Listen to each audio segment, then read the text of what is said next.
Election night was a historic one for the LGBTQ community. Once Tuesday night's victors are sworn in for the first time in history, the United States will have more than 1,000 LGBTQ officials serving at once. Here to break it all down for us, NBC Out reporter Joe Yerkeba. Joe, good morning to you. So, of the 237 LGBTQ candidates who are on the ballot, we saw quite a few historic firsts among the winners. What can you tell us about some of the newly elected officials?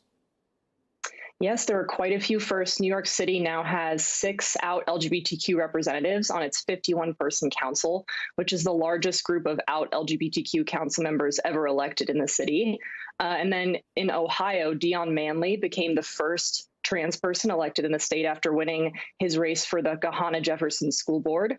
And multiple states saw their first non-binary elected officials win. Tu Nguyen won a seat on the Worcester City School Board in Massachusetts, and Xander Orenstein became the first non-binary person in history elected to a judicial position after winning their race for a magisterial district court in Pennsylvania. And the list really goes on, which is amazing, but those are some of the highlights. Now, I know for your article on NBC Out, you talked to the former mayor of Houston, who was that city's first openly gay mayor. Despite the historic wins, she said she had some mixed feelings about the election night results.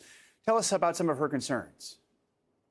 Sure. Yes, Mayor Annise, who's now the president of and CEO of the LGBTQ Victory Fund, which helps elect LGBTQ candidates, told me that candidates in down ballot races for school board and city council, for example, had a really good night. But as you get closer to the top of the ticket in national politics, she said those outcomes are more problematic. And you saw that, for example, she said in Virginia, where a few LGBTQ candidates won re-election, but 2 also lost their races.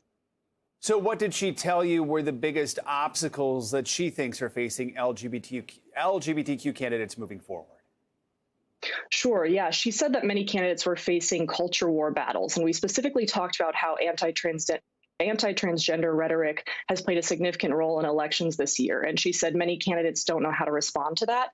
And she said that candidates have to focus on the issues that matter most to their constituents. And she pointed to Delegate Danica Rome in Virginia, who was the first out trans person to serve in the state legislature after winning in 2017. And she actually just won re-election last night for a second time. And Parker believes that that's because Rome focuses on issues that matter most to her constituents, like infrastructure, fixing roads, bread and butter issues, things like that.